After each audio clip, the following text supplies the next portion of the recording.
ओम साई नाथाय नमः। हमने लास्ट वीडियो में पढ़ा था कि किस तरीके से दामोदर को जब सांप ने काटा तो बाबा ने उसका विष कैसे उतार दिया था। अब हम आगे पढ़ेंगे बाबा की उदी का चमत्कार। चलिए बाबा के चरणों में नमस्कार करते हुए हम आगे स्टार्ट करते हैं। उदी का चमत्कार। साईं बाबा जब दामोदर तथा कुछ अन्य शिष्यों को साथ लेकर तात्या के घर पहुँचे तो तात्या बेहोशी में न जाने क्या क्या बड़बड़ा रहा था। उसकी माँ बाईजाबाई उसके सहराने बैठी तथा उसका माथा सहला रही थी। तात्या बहुत कमज़ोर दिखाई पड़ रहा था। साईं बाबा को देखते ही बाईजाबाई उठकर खड़ी हो गई। उनकी आंखें रात भर सो न पाने के कारण सूजी हुई थी और चेहरा उतरा हुआ था। उसे अपने बेटे की बहुत चिंता सता रही थी। बुखार ने तात्या के शरीर को एकदम तोड़कर रख दिया था। साईं बाबा, बाईजाबाई कहते रो पड़ी। क्या बात है माँ, तुम रोती क्यों हूँ? साईं बाबा तात्या के पास जाकर बैठ गए। बाईजाबाई बोली, जब से आपके पास से आया है बुखार में भट्टी की तरह तप रहा है और बेहोशी में ना जाने क्या क्या उल्टा सीधा बड़बड़ा रहा है। साईं बाबा बोले, देखूं ज़रा कैसे क्या हो गया इसे। उन्होंने दुपट्टे के छोर में बंदी विभूति निकाली और तात्या के माथे पर मलने लगे। बाईजाबाई, दामोदर और साईं बाबा के अन्य शिष्य इस बात को बड़े ध्यान से देख रहे थे। तात्या के होंठ धीरे धीरे खुल गए थे। वह कुछ बड़बड़ा सा रहा था। उसका स्वर इतना धीमा और अस्पष्ट था कि किसी को समझ में नहीं आ रहा था कि वो क्या कह रहा है। साईं बाबा, अचानक तात्या के होठों से निकला और उसने आंखें खोल दी। क्या हुआ तात्या? मैं तो कब से तुम्हारा इंतज़ार कर रहा था। जब तुम नहीं आए तो मैं सुबह तुम्हारे पास चलकर आ गया, साईं बाबा ने स्नेह भर स्वर में कहा। उनके होठों पर हल्की सी मुस्कान तैर रही थी। बाबा, मुझे न जाने क्या हो गया है। आपके पास से आया है और खाना खाकर सो गया हूँ। ऐसा सोया कि अब आंखें खुली हैं, तात्या ने कहा। कल से तू बुरी तरह से बुखार में तप रहा है, बाईजाबाई अपने बेटे की ओर देखते हुए बोली। मैंने सारी रात तेरे सिरहाने बैठकर काटी है। बुखार मुझे बुखार कैसे हुआ? मेरा बदन तो बर्फ जैसा ठंडा है। इतना कहते हुए तात्या ने अपना दायां हाथ आगे बढ़ा दिया और फिर दूसरा हाथ दामोदर की ओर बढ़ाते हुए बोला, लो भाई, ज़रा तुम भी देखो, मुझे बुखार है क्या? बाईजाबाई और दामोदर ने तात्या का हाथ देखा और उसे ज़रा सा भी बुखार नहीं था। बाईजाबाई ने जल्दी से तात्या के माथे पर हथेली रख दी। थोड़ी देर पहले उसका माथा गर्म तवे की तरह जल रहा था, अब तो वो बर्फ़ की तरह भांति ठंडा था। बाईजाबाई और दामोदर हैरत के साथ साईं बाबा की ओर देखने लगे। साईं बाबा मंद मंद मुस्कुरा रहे थे। बाईजाबाई यह चमत्कार देखकर हैरान रह गई।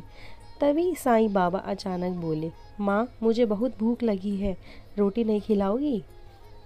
बाईजाबाई ने तुरंत हड़बड़ाकर कहा, क्यों नहीं, अभी लाई। फिर वह तेजी से अंदर चली गई। थोड़ी देर में जब वह अंदर से आई तो उनके हाथ में थाली थी जिसमें कुछ रोटियां और दाल से भरा कटोरा था। साईं बाबा ने अपने दुपट्टे के कोने में रोटियां बांध ली और तात्या की ओर देखते हुए बोले, चलो तात्या, आज तुम भी मेरे साथ ही भोजन करना। तात्या एकदम बिस्तर से उठकर खड़ा हो गया। उसे देखकर इस बात पर विश्वास नहीं हो रहा था कि कुछ देर पहले वह बहुत तेज बुखार से तप रहा था और ना ही उसमें कोई कमजोरी थी और अब उसका बुखार बिल्कुल ठीक हो गया था। ठहरो बाबा, मैं और रोटियां ले आऊं, बाईजाबाई ने कहा। नहीं माँ, बहुत है, हम सबका पेट भर जाएगा, साईं बाबा ने कहा। फिर वह अपने शिष्यों को साथ लेकर द्वारका माई मस्जिद की ओर चल दिए। उनके जाने के बाद बाईजाबाई सोच में पड़ गई। उसने कुल 4 रोटियां ही दी हैं, इनसे सबका पेट कैसे भर जाएगा? अतएव उसने जल्दी से और रोटियां बनाई और फिर लेकर मस्जिद की ओर चल दी। जब वह रोटियां लेकर द्वारका माई मस्जिद पहुंची तो साईं बाबा सभी लोगों के साथ बैठे खाना खा रहे थे। 5 कुत्ते भी उनके पास ही बैठे थे। बाईजाबाई ने रोटियों की टोकरी साईं बाबा के सामने रख दी। माँ, तुमने बेकार में ही इतनी तकलीफ की, मेरा पेट तो भर गया है। इन लोगों से पूछ लो, ज़रूरत हो तो दे दो। साईं बाबा ने रोटी का आखिरी टुकड़ा खाकर लंबी डकार लेते हुए कहा। बाईजाबाई ने बारी बारी से सबसे पूछा। सबने यही कहा कि उनका पेट भर चुका है, उन्हें और रोटी की ज़रूरत नहीं। बाईजाबाई ने रोटी के कुछ टुकड़े कुत्तों के सामने डाले, लेकिन कुत्ते ने उन टुकड़ों को भी अनदेखा कर दिया। अब बाईजाबाई की हैरानी की सीमा न रही।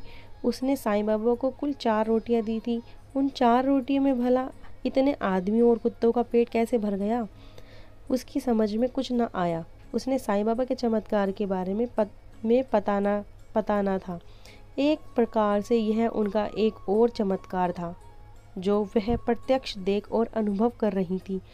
शाम तक तात्या के बुखार उतरने की बात गांव के एक छोर से दूसरे छोर तक फैल गई।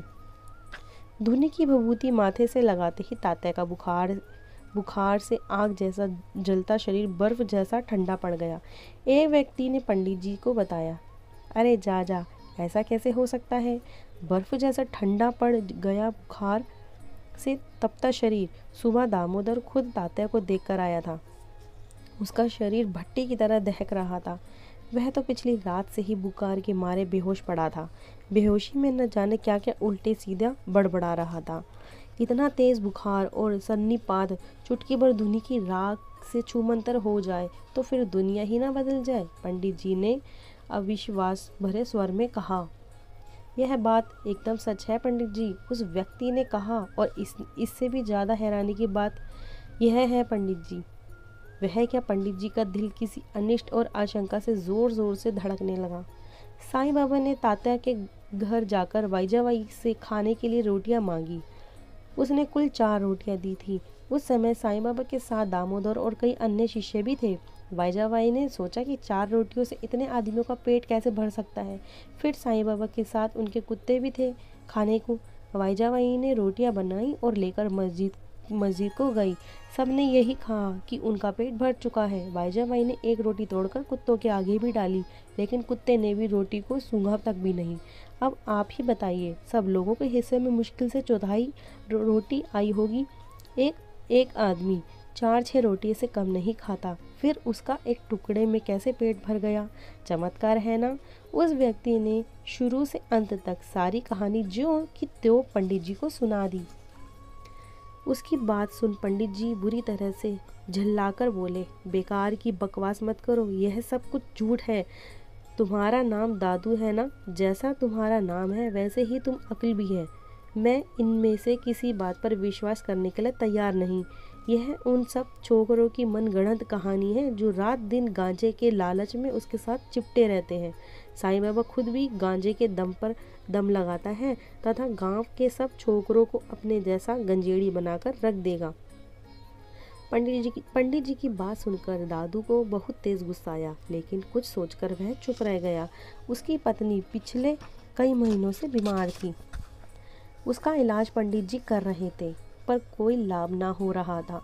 पंडित जी दवा के नाम पर उससे बराबर पैसा ऐंठ रहे थे। पंडित जी साईं बाबा के प्रति पहले से ही ईर्ष्या व द्वेष की भावना रखते थे। दादू की बातें सुनकर उनकी ईर्ष्या और द्वेष की भावना और ज़्यादा भड़क उठी। साईं बाबा पर गुस्सा उतारना तो संभव ना था। दादू पर ही अपना गुस्सा उतारने लगे। उन्होंने गुस्से में जल भूनकर दादू की ओर देखते हुए कहा, यदि इतना ही विश्वास है कि धुनी की राख लगते ही तात्या का बुखार छूमंतर हो गया, तो तू अपनी घरवाली को क्यों नहीं ले जाता उसके पास?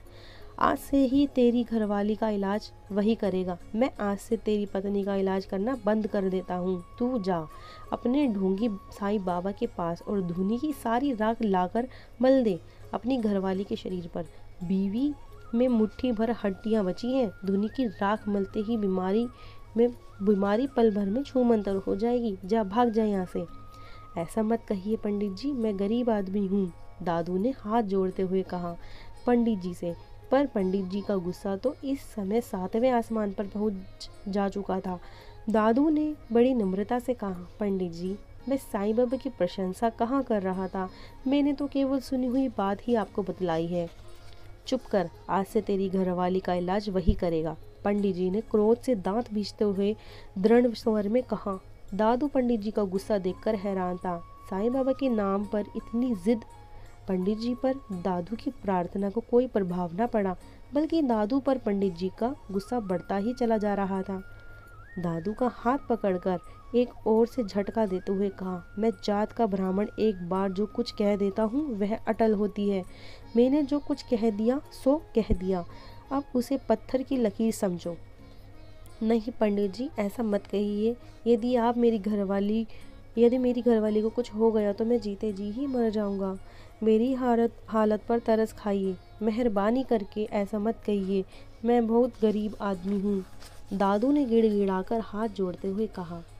वह चबूतरे पर मौजूद अन्य लोगों ने भी दादू की सिफारिश की, लेकिन पंडित जी जरा सा भी टस से मस नहीं हुए। गुस्से में भरकर बोले, मेरी मिन्नत करने की कोई आवश्यकता नहीं है। जा, चला जा अपने साईं बाबा के पास, उन्हीं से ले आ चुटकी भर धुनी की राख। उसे अपनी अंधी माँ की आंखों में डाल दे, दिखाई देने लगेगा। उसे मल देना अपनी अपाहिज बहन के हाथ पैरों पर, वह दौड़ने लगेगी। अपनी घरवाली को भी लगा देना, रोग छूमंतर हो जाएगा। जा, भाग जा यहाँ से। खबरदार, जो फिर कभी मेरे चबूतरे पर पाँव भी रखा तो हाथ पैर तोड़कर रख दूंगा।